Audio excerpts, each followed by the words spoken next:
नमस्कार। आकाशवाणी जयपुर अजमेर से प्रस्तुत है प्रादेशिक समाचार।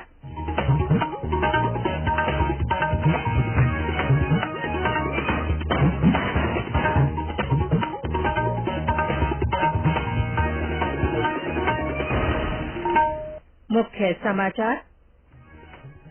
प्रधानमंत्री नरेंद्र मोदी आज नई दिल्ली में पहले वैश्विक बौद्ध शिखर सम्मेलन को संबोधित करेंगे। प्रधानमंत्री के प्रधान सचिव ने कोविड-19 के मामलों में बढ़ोतरी को देखते हुए उच्च स्तरीय बैठक की। प्रदेश में कल कोरोना के 589 नए मामले सामने आए। जयपुर में 4 दिवसीय राष्ट्रीय आरोग्य मेले का आयोजन आज से। और प्रदेश में आंधी और हल्की बारिश से तापमान में 2 से 3 डिग्री सेल्सियस की गिरावट।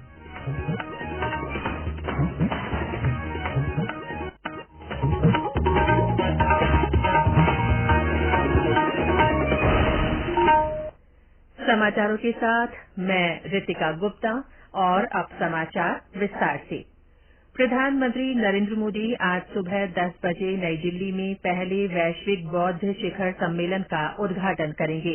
इस 2 दिवसीय शिखर सम्मेलन की मेजबानी संस्कृति मंत्रालय अंतर्राष्ट्रीय बौद्ध परिसंघ के सहयोग से कर रहा है। शिखर सम्मेलन का विषय है समकालीन चुनौतियों पर प्रतिक्रिया, अभ्यास के लिए दर्शन। इस सम्मेलन में 30 देशों के प्रतिनिधि भाग लेंगे। ये शिखर सम्मेलन विभिन्न व्यक्तियों को एक साथ लाता है जिन्होंने भगवान बुद्ध के आदर्शों को और लोकप्रिय बनाने के लिए काम किया है। श्री मोदी ने पत्र सूचना कार्यालय द्वारा तैयार की गई एक पुस्तिका साझा की है जो प्रधानमंत्री के भाषणों और भगवान बुद्ध तथा बौद्ध विचारों पर उनके प्रमुख उद्धरणों का संकलन है। केंद्रीय गृह मंत्री अमित शाह आज नई दिल्ली में शंघाई सहयोग संगठन एससीओ के सदस्य देशों के आपातकालीन स्थिति की रोकथाम और उन्मूलन से संबंधित विभाग प्रमुखों की बैठक की अध्यक्षता करेंगे। इस दौरान एससीओ के सदस्य देशों के प्रतिनिधि अपने संबंधित क्षेत्रों में आपातकालीन स्थिति और उनसे निपटने के लिए किए गए उपायों से जुड़ी जानकारी साझा करेंगे। श्री शाह एससीओ बैठक से अलग कुछ सदस्य देशों के मंत्रियों के साथ द्विपक्षीय बैठकें भी करेंगे। प्रधानमंत्री के प्रधान सचिव डॉक्टर पीके मिश्रा ने देश में कोविड मामलों में बढ़ोतरी को देखते हुए इसका आकलन करने के लिए कल एक उच्च स्तरीय बैठक की अध्यक्षता की। बैठक में स्वास्थ्य के बुनियादी ढांचे, दवाओं, कोविड टीकाकरण अभियान की तैयारियों और आवश्यक कदमों का जायजा लिया गया। श्री मिश्रा ने उप जिला स्तर पर पर्याप्त स्वास्थ्य बुनियादी ढांचा उपलब्ध कराने पर जोर दिया ताकि स्थानीय स्तर पर ही कोविड मामलों के उपचार की सुविधा मिल सके। उन्होंने कहा कि कोविड मामलों की स्थिति के आधार पर राज्यों के लिए जारी किए जाने वाले परामर्श का मूल्यांकन किया जाना चाहिए। स्वास्थ्य और परिवार कल्याण सचिव राजेश भूषण ने कोविड की वैश्विक स्थिति से अवगत कराया। उन्होंने कहा कि भारत में और विशेषकर इसके 8 राज्यों में तेजी से कोविड फैल रहा है। ये राज्य हैं राजस्थान, केरल, दिल्ली, महाराष्ट्र, हरियाणा, उत्तर प्रदेश, तमिलनाडु और कर्नाटक। बैठक में इन 8 राज्यों में सक्रिय मामलों का विस्तृत विश्लेषण प्रस्तुत किया गया। श्री भूषण ने बताया कि राज्यों को पहले ही सलाह दी जा चुकी है कि स्वास्थ्य मंत्रालय से बिना पूर्वानुमति के सीधे विनिर्माताओं से जरूरत के अनुसार कोविड वैक्सीन की खरीद के लिए कदम उठाएं। राज्यों में स्थित निजी अस्पताल भी विनिर्माता से सीधे वैक्सीन खरीद सकते हैं। प्रदेश में लगातार दूसरे दिन कल कोरोना संक्रमण के 500 से ज्यादा मामले सामने आए। कल 589 नए मामलों की पुष्टि हुई और जयपुर जिले में एक संक्रमित की मौत हो गई। राज्य के विभिन्न जिलों में इस महीने की शुरुआत से ही बढ़ रहे नए मामलों के कारण अब कोरोना के सक्रिय मामले बढ़कर 3000 से ज्यादा हो गए हैं। कल इससे 245 संक्रमित रिकवर भी हुए हैं। कल सबसे ज्यादा 190 मरीज जयपुर में मिले। केंद्र सरकार 2024-2025 तक देश में लगभग 10,000 किलोमीटर के ऑप्टिकल फाइबर केबल बुनियादी ढांचे के विकास की दिशा में काम कर रही है। भारतीय राष्ट्रीय राजमार्ग प्राधिकरण द्वारा विकसित ऑप्टिकल फाइबर नेटवर्क से देश के सुदूर इलाकों में 5G और 6G इंटरनेट कनेक्टिविटी जैसी नए युग की दूर संचार तकनीकों को शुरू करने में मदद मिलेगी। राष्ट्रीय राजमार्ग लॉजिस्टिक प्रबंधन लिमिटेड डिजिटल राजमार्गों के नेटवर्क को कार्यान्वित करेगा। दिल्ली मुंबई एक्सप्रेस वे पर लगभग 1367 किलोमीटर और हैदराबाद बेंगलुरु गलियारे पर 512 किलोमीटर के मार्ग की डिजिटल राजमार्ग विकास के लिए प्रायोगिक मार्ग के रूप में पहचान की गई है। केंद्रीय श्रम मंत्रालय ने राज्यों और केंद्रशासित प्रदेशों से आग्रह किया है कि वे सरकारी कार्यालयों में आउटसोर्स आधार पर लगे संविदाकर्मियों के अधिकारों की रक्षा के लिए अनुबंध में वैधानिक दायित्वों को शामिल करें। श्रम और रोजगार मंत्रालय ने हाल ही में अनुबंधित श्रमिकों के हितों की रक्षा के लिए आउटसोर्सिंग एजेंसियों के माध्यम से लोगों को काम पर रखने के अनुबंध में सरकारी ई मार्केटिंग पोर्टल पर 6 वैधानिक दायित्वों को शामिल किया है। असम के राज्यपाल गुलाब चंद कटारिया ने कल उदयपुर में प्रताप गौरव केंद्र राष्ट्रीय तीर्थ में मेवाड़ की शौर्य गाथा वाटर लेजर शो का उद्घाटन किया। इस अवसर पर उन्होंने कहा कि प्रताप गौरव केंद्र सिर्फ पर्यटन स्थल नहीं है बल्कि राष्ट्र चरित्र के निर्माण का तीर्थ है। उन्होंने प्रताप गौरव केंद्र की स्थापना में भामाशाहों के सहयोग पर आभार व्यक्त करते हुए कहा कि भामाशाह भी तभी खड़े होते हैं जब सामने महाराणा प्रताप जैसा व्यक्तित्व होता है। उन्होंने इस तीर्थ को आदर्श बनाने का आह्वान किया।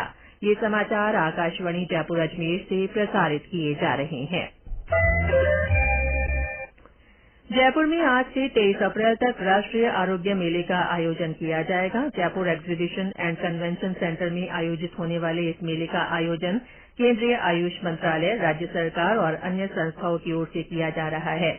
उद्घाटन कार्यक्रम में आयुष मंत्रालय के उप महानिदेशक सत्यजीत कौल और आयुष विभाग की शासन सचिव विनीता श्रीवास्तव विशिष्ट अतिथि के तौर पर मौजूद रहेंगी। मेले में आयुष चिकित्सा से संबंधित 5 पद्धतियों आयुर्वेद, होम्योपैथी, यूनानी, योग और प्राकृतिक चिकित्सा से जुड़ी विभिन्न गतिविधियों का प्रदर्शन किया जाएगा। इस दौरान विशेषज्ञ चिकित्सकों द्वारा निःशुल्क उपचार, परामर्श और निःशुल्क दवा वितरण भी किया जाएगा। जोधपुर में 2 दिन के श्री अन्न महोत्सव का आयोजन आज से शुरू होगा। इस दौरान उद्योग विशेषज्ञों और सूक्ष्म खाद्य प्रसंस्करण उद्यमों तथा खाद्य प्रसंस्करण गतिविधियों से जुड़े स्वयं सहायता समूहों के बीच बातचीत के सत्र आयोजित होंगे। कार्यक्रम के दौरान कृषि खाद्य प्रसंस्करण से संबंधित व्यवसाय के अवसरों, कई कार्यक्रमों, प्रोत्साहनों और श्री अन्न के बारे में भी चर्चा की जाएगी। महोत्सव का आयोजन केंद्रीय खाद्य प्रसंस्करण उद्योग मंत्रालय कर रहा है। काजरी में आयोजित हो रहे इस मेले में एक प्रदर्शनी भी लगाई जा रही है। केंद्रीय जल शक्ति मंत्री गजेंद्र सिंह शेखावत, केंद्रीय खाद्य प्रसंस्करण उद्योग राज्य मंत्री प्रहलाद सिंह पटेल और कृषि एवं किसान कल्याण राज्य मंत्री कैलाश चौधरी कल समापन समारोह में मौजूद रहेंगे। अजमेर में आज से 2 दिवसीय संभाग स्तरीय मेगा जॉब फेयर शुरू हो रहा है। इसके लिए 27,000 से ज्यादा बेरोजगारों ने ऑनलाइन पंजीयन कराया है। इस फेयर में 10 से ज्यादा क्षेत्रों की 60 से ज्यादा कंपनियां भाग ले रही हैं। प्रदेश में नए पश्चिमी विक्षोभ के असर से मंगलवार रात आई आंधी और बारिश के कारण तापमान में 2 से 3 डिग्री की गिरावट दर्ज की गई है। अधिकतर स्थानों पर कल दिन का तापमान 40 डिग्री से नीचे पहुंच गया। हनुमानगढ़ के संगरिया में 32.2, श्रीगंगानगर में 33.9, बीकानेर में 35.4, जैसलमेर में 35.7 और जोधपुर में 37.2 डिग्री सेल्सियस तापमान रहा। इन क्षेत्रों में मंगलवार रात आंधी और बारिश का असर ज्यादा रहा था। राजधानी जयपुर के तापमान में भी 2 डिग्री की गिरावट आई है। कल भी राजधानी जयपुर सहित प्रदेश के विभिन्न जिलों में बादल छाये रहने के साथ ही धूल का गुबार छाया रहा।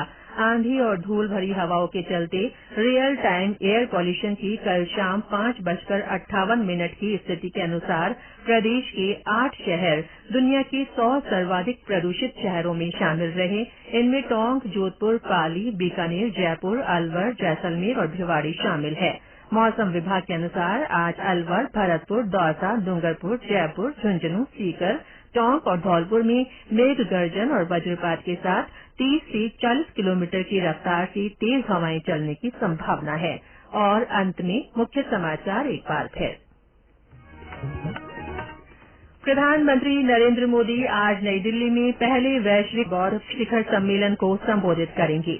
प्रधानमंत्री के प्रधान सचिव ने कोविड-19 के मामलों में बढ़ोतरी को देखते हुए उच्च स्तरीय बैठक की। प्रदेश में कल कोरोना के 589 नए मामले सामने आए। जयपुर में आज से 4 दिवसीय राष्ट्रीय आरोग्य मेले का आयोजन हो रहा है।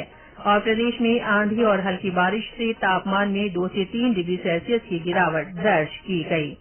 इसके साथ ही प्रादेशिक समाचार बुलेटिन समाप्त हुआ। नमस्कार।